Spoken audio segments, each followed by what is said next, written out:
Welcome to the Becoming One podcast. With me, Naomi, And Chad. and William in the background somewhere. Yes, we'll see if he wakes up to the sound of our voices booming through the The space. house. Yeah. Yeah. And today we have a story to share with you that we alluded to. Yeah, in the baby announcement podcast. Yeah, it was one of the more challenging parts of our early marriage. That was at the beginning, the first year. We had 2 miscarriages. Sequentially, back to back, Back in to short back. order. Visa process to the US not done. A lot of things not in place. Yep. Nowhere to call our home, really. We were living in Airbnbs during this time. Yes, no house in Kenya apart from my parents' house. Yep. No place for you here in the US apart from your parents' house. Just waiting to get back here. I'd closed my apartment and been in Kenya, and then we just left Kenya. We'd been in The Philippines for a month, and Yep. then Malaysia for a month, and just hoping, waiting for the visa process to finish, and boom, miscarriage 1, miscarriage 2, all unplanned, yeah. and just ready to shake everything up. Yeah. Yep. Yeah. So this was definitely not the first big test. This is the second big test in our marriage. Second big test, yes. Yeah, and we'll share that other story in another episode. But these are really things that we've seen can make such a huge difference depending on where one is at, either in their relationship or their walk with the Lord. Yes. We got to meet someone in Kenya right before we left there that their own miscarriage story basically shipwrecked their relationship. Whole relationship. And we realize that so many people have suffered this. The more you actually go through it, that's when you realize that so many people have gone through it. It's and very common. not so many people talk about it. Well, nowadays with social media, people are a little bit more vocal, but in your daily circles, when you're going through it and you're trying to look around, like, where do I turn to? Why is this happening to me? And it feels like a whole different story when you realize, she's gone through it, they've gone through it, and they've gone through it. Yeah. So I feel like there's a lot of healing and there's a lot of hope that can be shared in these kinds of stories when we're able to really encourage one another. Like, you can get through this. Yeah. And here's how it felt like going through it ourselves. Yeah. And I remember us praying and trying to just being quiet and looking at each other and wondering, why are we going through this? What does this mean? What is God trying to tell us? And we were just no answer. How do we think about life? How do we think about hope? Futures? Yes, exactly. What is there to expect now? Is this a sign of another big thing that we need to deal with even? And especially after the second one. So I think what do you think? We go through the story of the first one just a little bit. Yeah. Starting in Malaysia, it was December of 2024. Yes. And we were deciding on whether to leave Malaysia or extend our visa there based on where our US visa process was. And we just learned that the process is still quite some months out because the interviews in Kenya were 19 months out and we didn't know that. Yeah. And so we're just reorienting, like, how are we supposed to do this process now? Because if it's going to take 19 more months to get to the US. Yeah, it's a whole baby walking. And how many countries are we going to go to? And so right as we're realizing that, and then right as we have the positive pregnancy test. Yes, that made us stop. And we just realized our life has changed completely. Or is about to change, and we're both processing it differently. We didn't expect it, we didn't plan it, and so it was such a surprise to us. And 2 days before we were supposed to renew the time in Malaysia or go elsewhere. Possibly leave. We had a flight to Kenya paid for, but it was a month out. And so we just needed to bring it back. To whatever date. And so after a little bit of talking, we realized there's no way I'll be pregnant in Malaysia. First of all, we're just tourists in Airbnbs. the food is different. Yeah. We're not really cooking. We're hoping, eating here and there. You know how tourists are. Yeah. And we knew with the pregnancy, we can't just live like that. Right. Yeah. Like there's no way we're going to set up appointments and then just be skipping on to another country and another country. Yeah. And so we needed to make sure that we are grounded. Yeah. Which even that was shaky because in Kenya, the most that we could possibly stay in one go is 6 months. Yes. And so there was no chance that this pregnancy is going to be full before we are hopping around in. Right. Yeah. For my visa renewal. Yes. Yeah. And I didn't plan to have a baby without you. Yeah. And so it was really, the news itself was shaky. You know, it shook us a little bit, shook our plans, our thoughts, played around with at our fears and concerns, but we took it on. Yeah. We tried to be positive. Yeah, you especially. We shuffled those plans. We went to the we had to go to whichever place we'd booked the flight with and see what it would cost to switch the date around. And there was some reasons that they were charging huge surcharges, and so we were just like, should we stay in Malaysia? Should we get back to Kenya? And so we went there, we went through the line, we made our decision, we're going back to Kenya, we'll pay whatever this is. And at least we'll be in Kenya where I can eat properly, because then we knew that with pregnancy you need to eat properly, and at least in Kenya there's reliability of food that is familiar, and so that was our decision. There's family. And that was it. Yeah. Until the day to the flight. Yeah, yeah. And so, like, I was just thinking, we spent that next day then, because of the sudden news and change of plans. We spent that next day going, okay, let's spend one day going to all the touristy places we thought we might go in the next month. Yeah. And so we did that. Yeah. And then a day late, that evening, everything was okay. The next day I woke up and I am super crampy. Yep. And I just thought, okay, I was crampy a little bit. And I just Google, it's normal. I mean, nowadays Google is everything.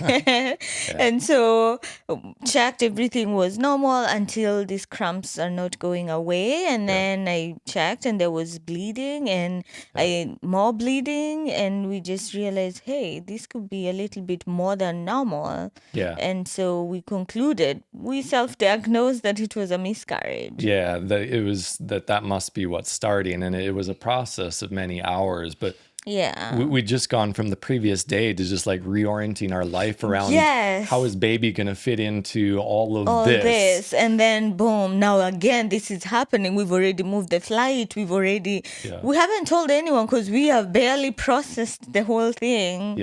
And then now I can't stop bleeding. It hurts. It continues to hurt even more.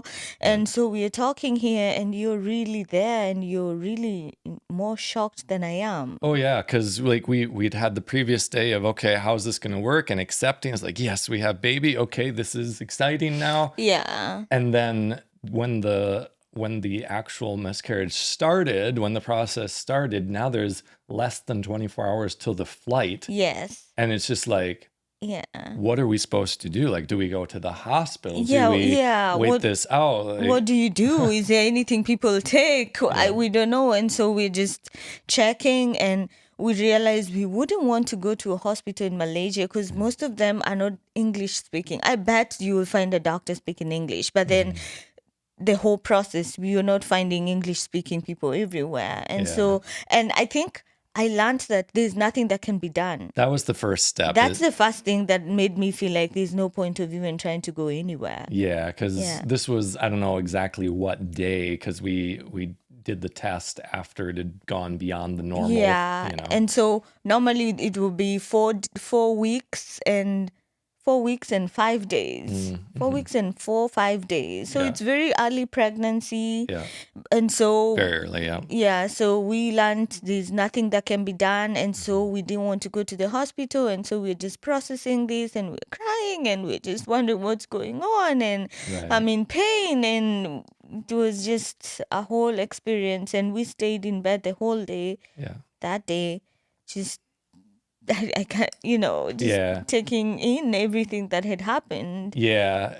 And I think the stress of just realizing, like, if we try to go to a hospital, it'll be multiple hours of trying to figure that out. And then by the time we get there, and now the flight's literally just ticking down to the end, like, how are we supposed to do this? So we just hunkered down. We stayed in our last Airbnb, this small little room at somebody's home, basically. Yeah, because true. Yeah. Yeah, we'd been to some fancy places, and now we were just grounded there before the next stage. So it was a super simple, big empty room, and we're just yeah, it was really hard. Yeah. Like it was really hard. Just I remember my mind thinking like, okay, so you know the stories you hear about out there until it's happening to you.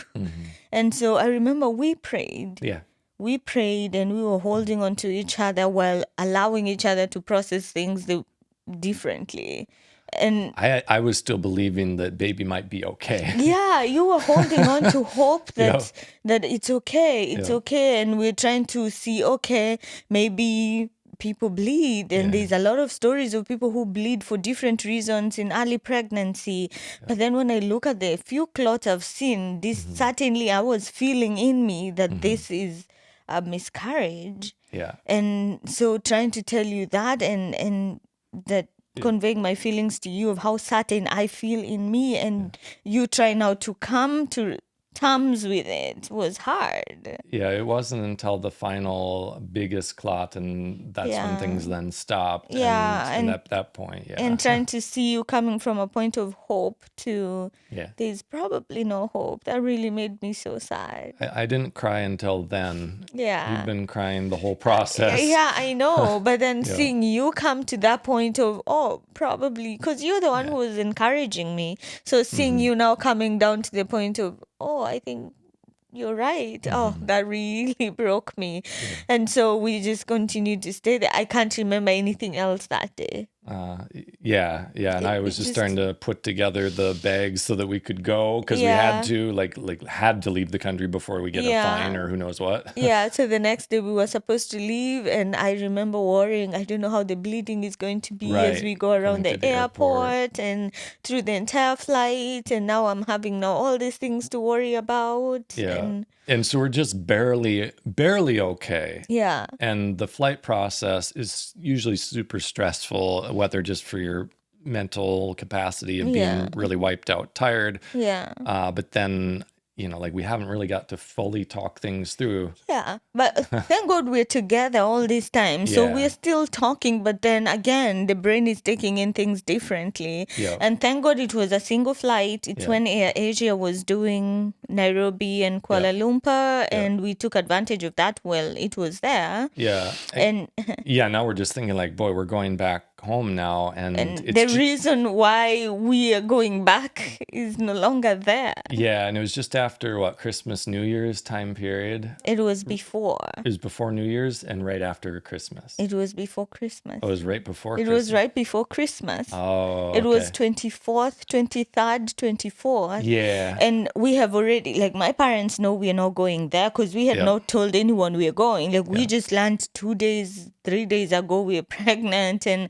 we have not planned all these things. We have just decided we are going to Kenya after 2 days. So we haven't really communicated and told anyone we are going. Right. And so I remember at the airport somewhere, that's when I told my sister, or I just hinted I could be going. And a friend of mine asked me, when are you coming back? Could you bring this? Those are the things that really, that happened there. And then now when we got to Nairobi, that's when we were deciding, should we go home for Christmas? Should we just wait it out in our Airbnb somewhere on Mombasa Road? What, because the main reason why we were going there is because of this pregnancy. Yeah, which otherwise we probably would have stayed on. So we locked ourselves out of Malaysia because during the miscarriage we couldn't go to the office, and so now we're in Kenya. We're in grief. And I remember in the Airbnb just close to the airport that we took the following day, that evening I was in so much pain. I was in so much pain, and then the next day we decided to go just have an ultrasound just to make sure that everything's, first of all, to confirm everything, because we kind of knew what was going on, but then we needed someone to check, and they confirmed and said there's no sign of any life in me. So. Yeah, they confirmed that the walls had started shedding, and there was really no sign of pregnancy at all. Yep. So they just said, yeah, it was an ectopic, or No, not what's the what did they say? I'm trying to remember, but yeah, like they just said there's nothing they can see. Okay. So there's no embryo, there's no sac, there's nothing. So the Right. walls are thick, Yep. but then they are continuing to shed. Yeah, yep. So they confirmed the pregnancy, that it wasn't just some bleeding. Yeah. And then yes, they It's confirmed already there's nothing gone. there. Yeah. And so we had now to call home and ask, should we go home? Should we? So we just told them, here we are, and this is what we are going through. And we went home that 24th. Thank God for a friend who actually gave us a lift, so we didn't have to hire a car or do anything. And so that was really hard. Yeah. And I remember going home and my mom wondering, like, okay, like, are you okay? What do we even talk about this? And so that was our end of December. And then so then we thought, okay, let's make use of this time in Kenya, get my police clearance renewed and that settled. We'd found out that we needed to get that, actually. I'm trying to remember when before. So we did need to come to Kenya now. At some point, And so, so got that settled. Yep. And then now we started thinking about the visa process, which that is a whole different story. Yeah. But then in January... And that story was essential in the sense of, while we were in Kenya, we were deciding, okay, do we wait the 19 months? Yes, or... for the Kenya, the U.S., embassy in Kenya, or do we try to transfer our case, and how would we do that, and where could we go? And that was like a month of just research, because there's a whole bunch of shady ways and a whole bunch of a far fewer number of real ways to move to an embassy of another country.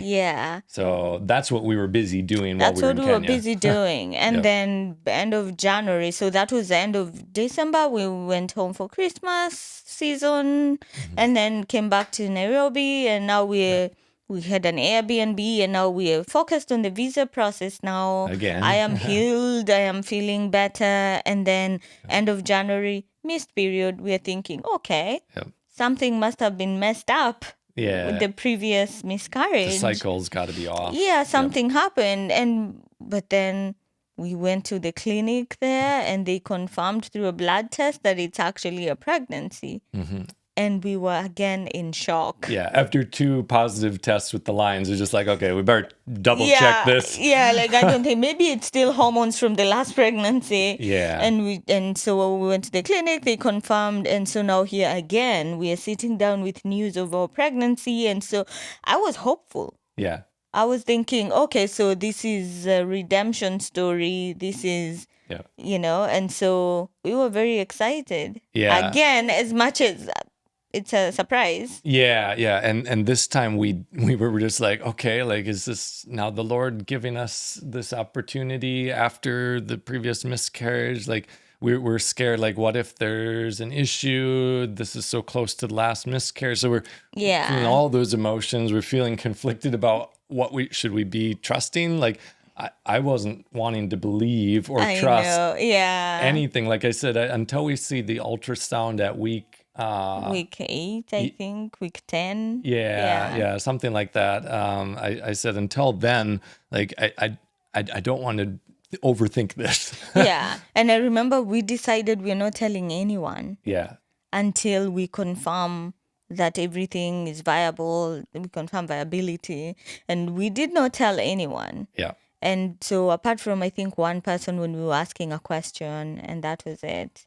So and I'm gonna grab William. So you're gonna see a jump in time here. He is awake.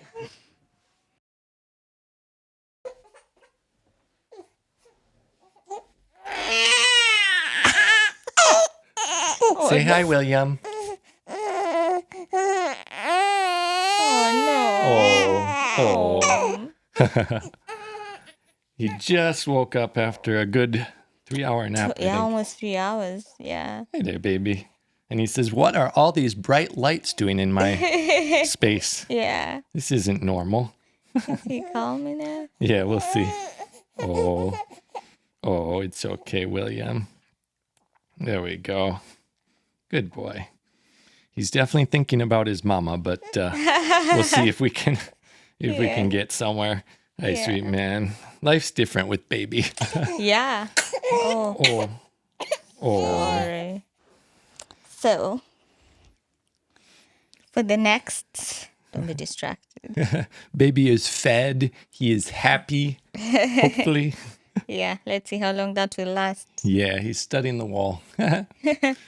So the next pregnancy went on for 2 weeks only. Yeah, which was way longer than the first one. 2 days that we were aware of it. The first one. Yeah. So this one we had a chance to process it, be excited about it, trying to pull together our thoughts and fears and whatnot. And then on week 6, that's when I started spotting and bleeding and feeling cold and just different. Yeah, things were just starting to turn again, and it wasn't a quick process this time like it was the first time. Yeah, it was slower. It was slower because it started with a little spotting with no pain that went ahead for hours. And by the time we checked ourselves in the hospital there, then the pain was starting while we were in the hospital, and things kind of moved from there. And that's when I realized, like, okay, I think it's happening. And we did a couple of tests just to make sure.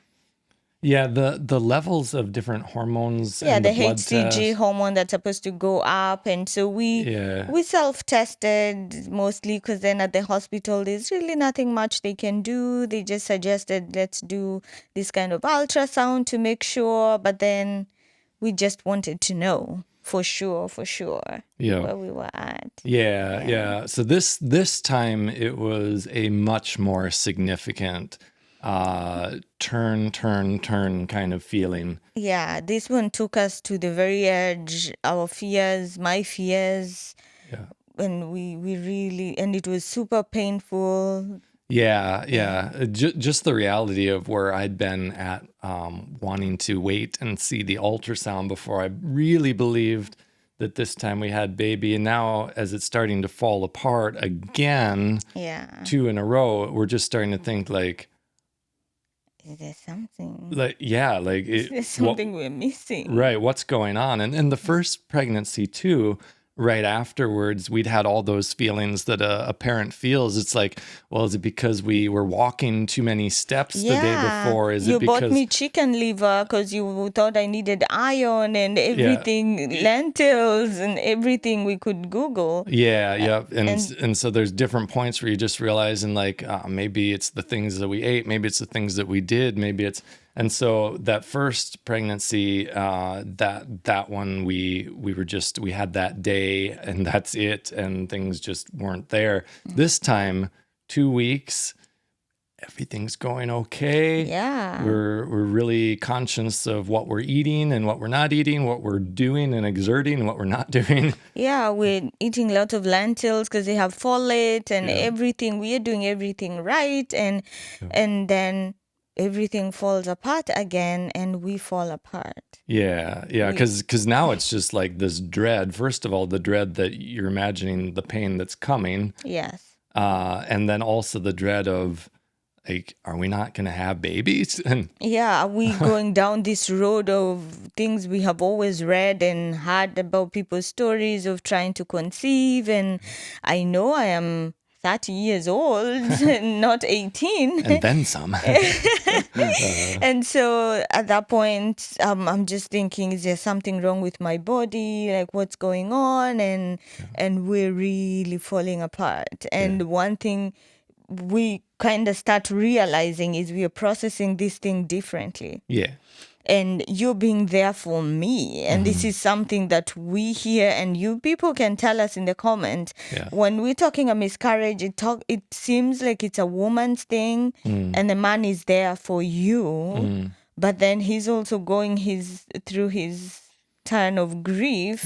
And one thing I was afraid is in the process of him being there for me, he's going to cope with his pain and therefore draw away from me, because we were pretty close, like pretty tight emotional, like the way we communicate. Oh yeah. And so I'm afraid that this thing is gonna tear us apart. Right. And there's also that element too where just our own thoughts towards the Lord, or those questions of, okay, so what is this? And we've been praying. Yeah. Like we were really praying, especially from the first experience. Now we're really praying and trusting God, knowing full well that God is the author of life. Like He's the one who gives life. There's nothing really we can do. And we had talked through. He bought me chicken liver. Then we Googled that chicken liver is actually not good for the first pregnancy. And it's not like I ate a whole. But we just didn't know that we need to avoid that or why. So then this time there's definitely nothing that we did that could even been a factor now. Yeah, I was just doing a couple of stretches in the house, which were also making me feel like maybe I stretched, maybe this, maybe that. And eventually we had to talk to each other and tell each other that we are not at fault. So we stopped beating ourselves so hard. Yeah, but then we had all these thoughts and feelings everywhere, and we were clinging onto each other and praying together. And one thing in the first loss that we told ourselves that God is the author of life. Right. That there's nothing we can do to sustain life. So as much as we really wanted to, we had to come to terms with the fact that this is in God's hands. Yeah. Yeah, and that's the big deal, because the way that things in life, whatever they are, whether it's a miscarriage or the death of a family member or a friend or a relationship or anything that can come our way that we personally can't control, when we have this feeling that either I ought to or God owes me something. Yes. Like that's a really dangerous place to be. Yeah, because then it's a slippery slope. It goes down, and now you start to be bitter with God, and of course now bitter with each other, and and you start to take ownership of things differently, and it kind of reminds us of, there's a verse where Jacob with the Rachel and Leah story. He's talking, or Rachel's talking with him, and she's just comes to him with a demand. She says, "Give me a child or else I die." And he's just like, am I in the place of God? Actually the Bible says his anger was aroused towards Rachel and said, am I in the place of God to be able to give you a child? And so, and at that point you look at Rachel, she was really emotional because she was the loved one, like the Bible says, and Leah has been getting children over and over, and she's not getting any child. And that's when I think she was being mocked. I'm not so sure. And then she gets to that point of disappointment, frustration, desperation. Right. And that's where we were trying to think through. Right.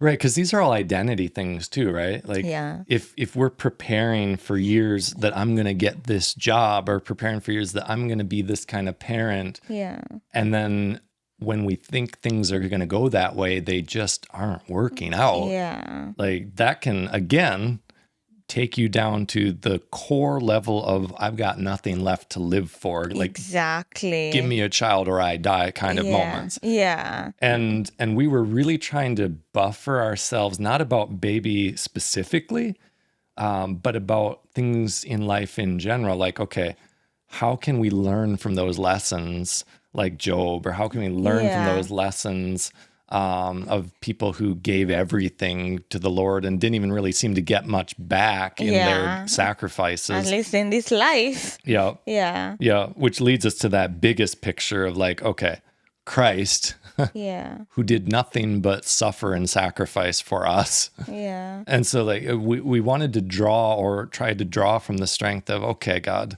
we can trust you in this, that as your word says, all things work together for good.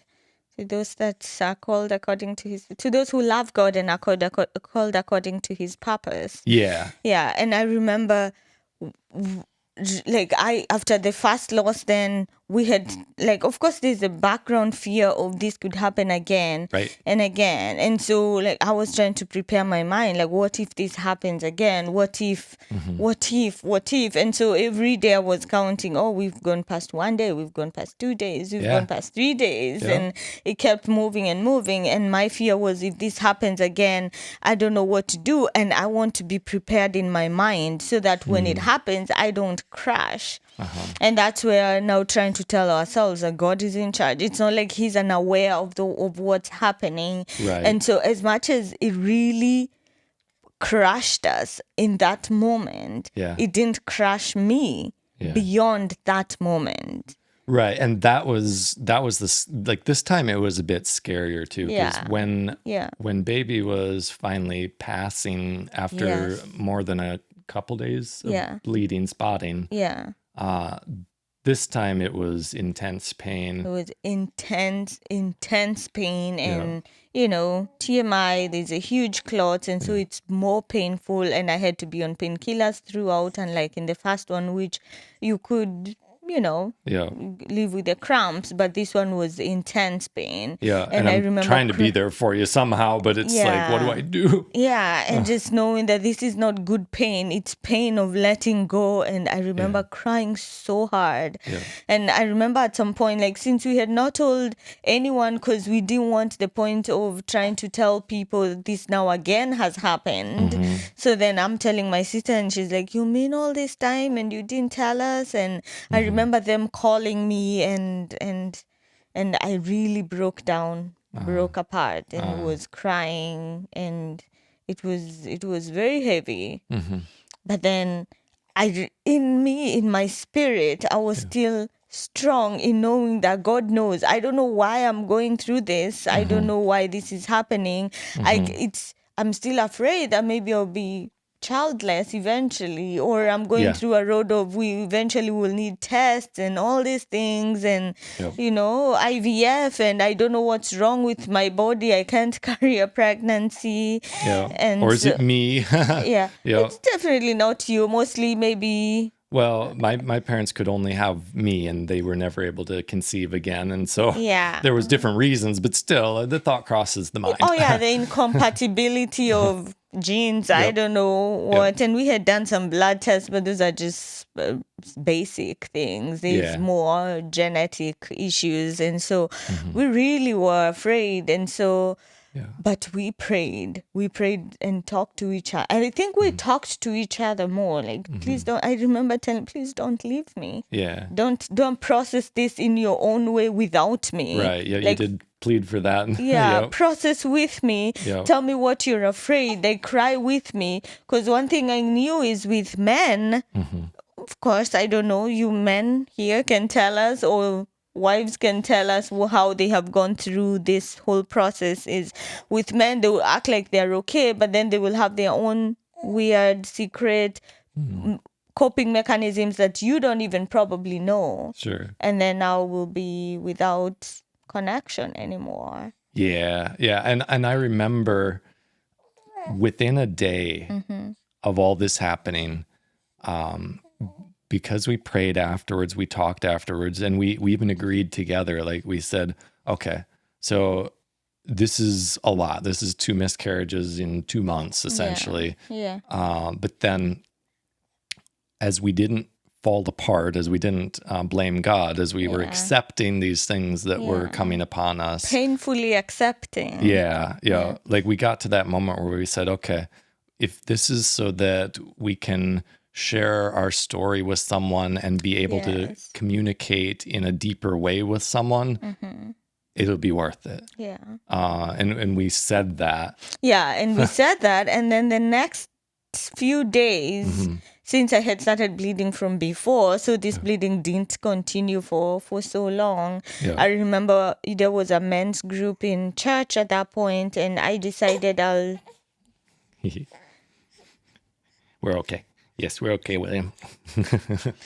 So we said, I'll take you to the men's group as I wait out somewhere. I think there was another meeting going on. And so I took you there, and he's pretty still new-faced in the church there. And I waited and waited for him and waited, only for him later to come out and tell me he was talking to some guy, and they were talking about family, and they had gone through a miscarriage sometime, and it was really tearing their family apart. And he actually said, "Oh, we actually went through this a few days ago," and that was such a cool connection. Yes, yeah. And in his story too, he was sharing about the death of a parent as well. Too, yeah. Which is part of our story, which that one we'll talk about in a different podcast, because that was a huge chunk of our first couple of years of marriage. And this is happening like back to back, and so like the miscarriage stories were part of a bonding moment of being able to talk with someone on a deeper level. And like we don't know the reasons, we don't know the timing of everything that God has for us in life, but we always can trust that there is something good out of it. Whether we'll see it now, in 5 years, in 10 years, never in this life, maybe in the other life, we don't know. But we can trust that God is good and his plans for us are good. Right. And finding peace with that, letting go of our will completely, our will of a perfect life. Because as humans, we never plan for challenges. It's hard for our minds to conceive that challenges are good for us. But then they are eventually. And since we can plan for them, when they come, we can at least trust that God is good. Right. And that's something that has been a foundation for me, knowing that death comes, unexpected things come, people lose jobs, houses. I don't know, maybe I'm very not paranoid or negative in a way that I expect bad things to happen, and in that way I test my heart. I test, will I fall apart? God, what can I do? I think the verse teaches to number our days so we can present to you a heart of wisdom. So then it's that. And also Ecclesiastes keeps saying, it's better to be in the house of mourning, either in Proverbs or Ecclesiastes. Better to be in the house of mourning than in the house where they are parting, because then in this one, there's more deeper perspective than when you're parting and just, your emotions are up high. Right. Because then you're able to think through, okay, so what if I will never have a child? Because that's the conversations we had here. That was the next conversations. And we were scared to think about that, but also we knew like let's work hard not to find out while we're still in this process of trying to get home. We've now made that decision. Okay, we don't want to have a baby in Kenya or anywhere hanging in between until we settle in the US, until we settle or get into the same kind of experience again. And so we're just like we're gonna find out in the future. At that point we kind of made that decision. We also just had our imaginations. It's just like, okay, so a baby 1 or 2 came at this time, like what would that have done to our relationship? Like would we have stood those tests when we're between countries and it's now the flight and I'm trying to convince you we've got to do this and you're pregnant and not doing normally okay. And like we're just like maybe it would have been the shipwreck moment for us early on in our relationship that the Lord was sparing us. Like we don't know. Like it's all speculation. And so the only thing we can do is trust God that his plan for our lives is good. And when we got here, I remember thinking deeply that my husband here is an only child. And the last experiences we've had were losses. And I'm thinking, what if we never have children? And of course, at that point, I'm blaming myself and thinking, and of course, I don't want to cry. So we're just thinking like, what if I cannot give you children? What if my body can't? Because we clearly can conceive. But what if I cannot carry a child? What will that do? Are you going to think that your race has come to an end? My line. Your line has come to an end. The Jacob name will die with me. As far as I know, my half brothers had no children, and so then for my parents, it was going to just be me. So. And then now there's no child. And so is that going to be, are you going to look at me and think, not really me, but are you going to sit and be sad about it? And I felt guilty. I felt like my body is failing me and failing us, and that was a really like I was afraid. I thought about that personally for some days before I told you that. Sure. And your response just gave me so much hope, and you said you really have no. What did you tell me?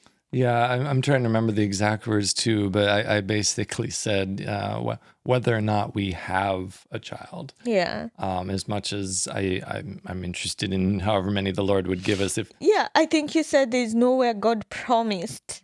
Like it's not part of a plan that God has promised you. It's not like Abraham, I will give you a child specifically. And so we do not know the lot that we have in this life. Yeah. And so you were accepting of God's will, and you said it's okay whether we never have children. Right. Yeah. And actually, I remember like you're just expressing at that time when things are bad, and you're just imagining all these things, but you're expressing even the cultural kind of norms, and just like men in Kenya, a lot of times if somebody can't bear children, they'll just go find somebody else. Yeah, like polygamy. Unless they are really Christian. And of course, now we have a few people around, especially online, of proper Christians who've stood with their wives faithfully without children, and they are trusting God, and you can tell they are solid.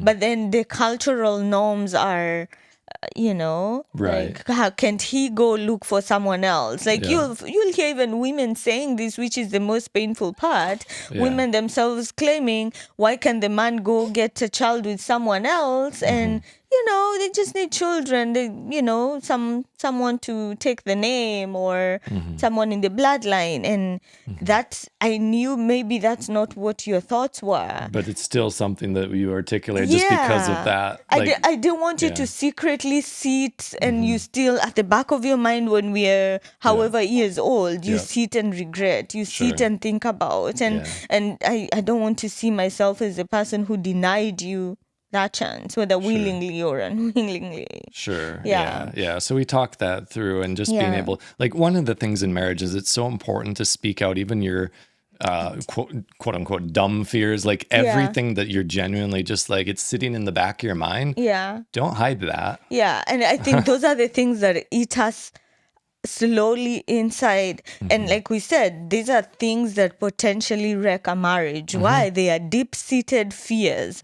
They are things that can eventually change how you view marriage, how you treat each other. So I sit with that fear all through. I continue sitting. I continue baking the fear inside that me. That you're not enough, that I'm not satisfied with what our lot in life is. And then I start treating you suspiciously, or in a way as to push you away. Like when the story about Rachel and Jacob is, she immediately, after Jacob said, am I in the place of God? She gave her servant to him to take her as a wife. Actually, it says, I don't know whether there's a different translation that uses another word.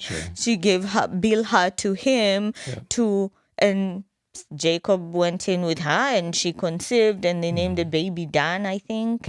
And so when I see that, then now she did that out of desperation. She wanted to have a child too, just like Leah was having. And so if I continue to harbor that fear, the fear that turns to self-hate or self-pity or all this, and then I keep pushing you away. I keep sabotaging our relationship by saying things that show you that you should see me as not enough. Maybe you should not have married me. Maybe you should not have done this. Maybe God doesn't want it. That all these negative things, and I keep pushing and pushing them on you. And eventually these things start being a reality.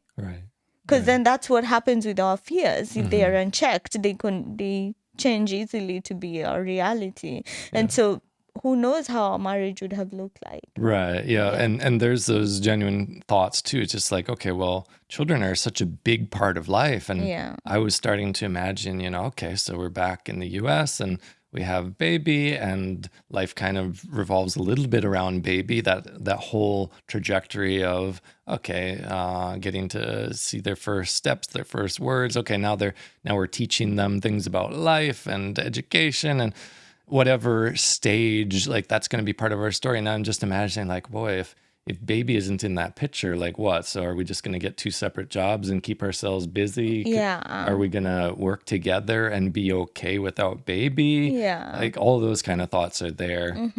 And we're left unanswered for quite a number of months until we got to the US. Yeah. And these last conversations we're having here, well, I am super afraid that we are going to have another miscarriage again. And so we clung on to each other. We prayed.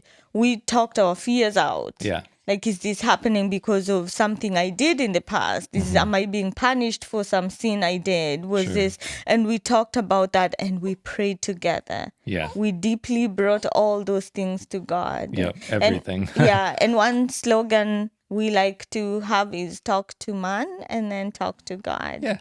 And so after we have talked with so many tears and explained, this is my fear, this is what I'm afraid of, then we eventually then turn that to God and be like, okay, so let's pray. Lord, you have had this. Lord, you know what our fear is. Lord, we're afraid, but then we want to put our trust in you. Right. Yeah. Yeah. Yeah, and I like the words of this song. It is well with my soul. Whatever my lot, Right. you have taught me to say it is well with my soul. Like that line keeps going on and on and on in my mind. Sure. Yeah. Yeah. Yeah.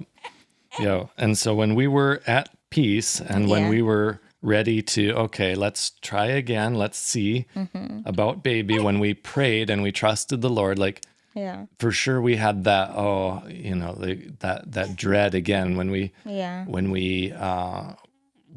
we're just thinking like, I hope this doesn't end in another sequence of pain. Yeah, and when you look at all the information in like when you Google anything about miscarriages, they call them on the third miscarriage is when you're supposed to go to hospital and they can do all the other tests required. Yeah. And since we had two, we were kind of waiting for the other one to know whether to go into the hospital and do all the checks. If we even wanted to, because then that's a whole series of, like, we know people's stories that have, okay, now you take this, but then still it's 5 or 10 years before they get a baby. Yeah, and actually they get a baby after they have stopped doing all those things now. So it's just like, do we need to put ourselves through that to constantly think like we're going to be the ones to give ourselves a baby? Yeah, so, like we talked it through, like, what if we did this? What if we didn't do this? And thankfully. Yeah. And I remember calling one of the hospitals around here after we got pregnant. Yeah. And I asked them, okay, is there anything to do? I've had 2 miscarriages before and now I just tested positive now. So is there anything we can do? And they said there's nothing we can do to prevent a miscarriage. The only thing is wait it out and see whether it happens. And there's nothing they can do. Right. And that strengthened my faith. Okay. It actually made me feel like, no, it cannot be in anyone's hands apart from the giver of life himself. What a good reason. Because then if they said, you can come and we can give you some pill, we probably would have gone in or thought about it or something. But now the fact that no human, like we're in the city with the best hospital like in the world, I think. Yeah. And so, but the idea that there is nothing they can do gave me so much peace. That Lord, no one can do this. This is only you can. Yeah. And so that strengthened my resolve to just wait it out and trust God. Yeah, yep. Yeah. The one who opens the womb and closes the womb. Closes the womb and sustains life. And we kept praying. We went to week 4, week 5, week 6, whichever, 20, all the way to week 42. Yeah. Beyond any weeks any pregnant person stays. Yeah. Yeah. And here's William. Little William. And we thank God so much, so much. Yeah. And to me, my encouragement to anyone, not just about a miscarriage, but the things of life, is, first of all, like you said, God doesn't owe us anything, that we should rejoice even more when we go through hard things. Yeah. When they are not a result of sin. Yeah. When we just trust God and something happens that we had not planned or is not something exciting, Yeah. like we should draw to God the more.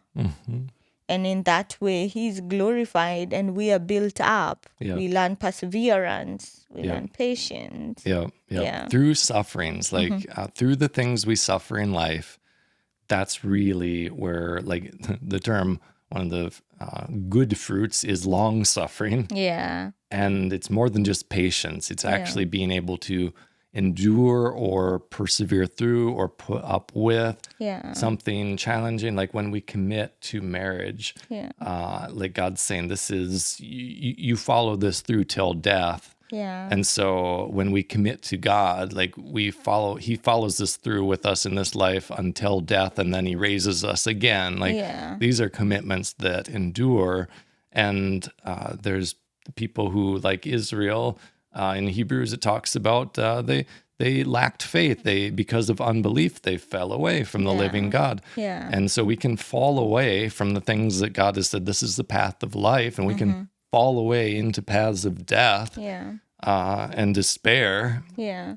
Or we can put our trust and say, I know the author and perfecter of my faith who suffered more than I ever will. Yeah. And he can give me strength to get through exactly whatever challenge that I am going to have to bear, whatever cross I'm going to have to take up to live in the way that is honoring him. Yeah. And for us, we got to experience the pain, and we've got also to experience the joy. Yeah. And the other thing is, now with God, making sure foundations are set individually, that his expectations of a good life in the eyes of God are whatever my lot, Lord, I will trust in you, and I will be able to confidently say it is well with my soul. And if I say that too, then we can come together now and communicate, because then now that's in marriage now, talk through everything, pour out our hearts to each other, our fears, our whatever you said, like the dumbest fears of them all, and then present them to God, and then we can continue to become one in marriage. Otherwise we will be growing apart because of small things, or potentially big things too. Yeah, and the biggest ones in our own story we'll share in another podcast. Yeah. We've been through a few things in our short marriage, and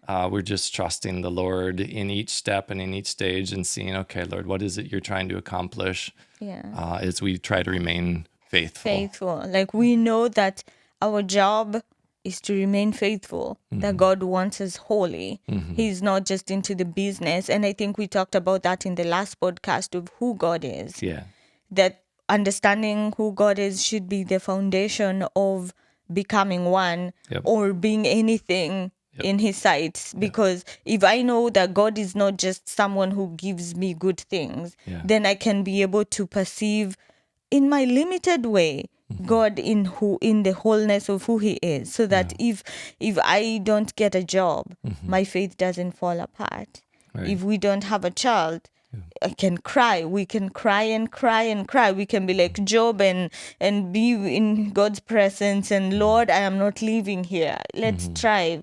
But then we are not cursing God so we can die. Sure. Just like Job's wife was talking about. Sure. Yeah. Yeah. And so that's our encouragement to you. Understand who God is first. Seek him first and his righteousness. Get to know him. Yeah, and that's the difficult thing. Like we know a lot of times stories like this, when people share them, like these are the things that people are really interested in. It's like, ooh, if I just listen to that story, and maybe that'll help me to process or think through. But the reality is, even in the things that we've mentioned here, like it's not even fully this. It's that deeper level, long-term, getting to know who God is, getting to understand what he thinks, how he says and does things. Like the strength is really there, and that's the time investment. That's the choice to not just pursue the quick fix when we're in the midst of the storm, but make sure that we're established and maintaining that walk with the Lord. That's the important thing. Don't allow yourself to get to the point of desperation that takes you away from God's presence. Because I had read stories of women who could not conceive, and all this is before baby, and that's when I had all the fears. And I read a story in a blog of, oh, poor baby. Okay. Of women who were seeking out witch doctors, women who are really trying out different things, women who are bitter and tired while trying to get a baby. And I remember telling myself, I don't want to get to this point.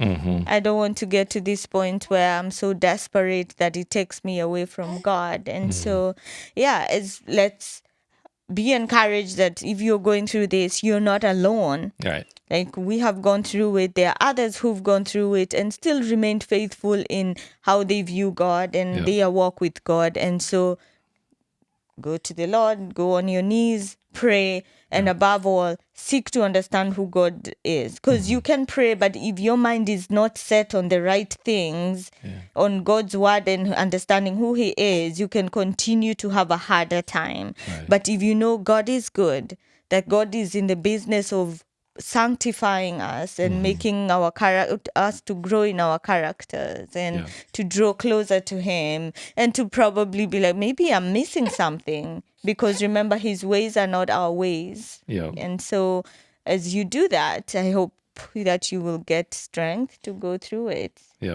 Even with tears. Lots of tears. Like we have shed lots of tears. We've had long nights of talking and crying and holding on to each other and praying, and just no answers. But even then, joy comes in the morning. In the morning, as the Word of God says, and it does. Because when your faith has found a resting place on that deeply dug, firm foundation, you can awake with joy. And because the joy of the Lord is our strength. So thank you. That was it. And I hope you're encouraged in the Lord. And you can comment and share your story, and hopefully share your story with others too. So we can build one another up in the most holy faith, as the verse says. So thank you for listening. God bless you, and until next time. Bye. Bye. Yay.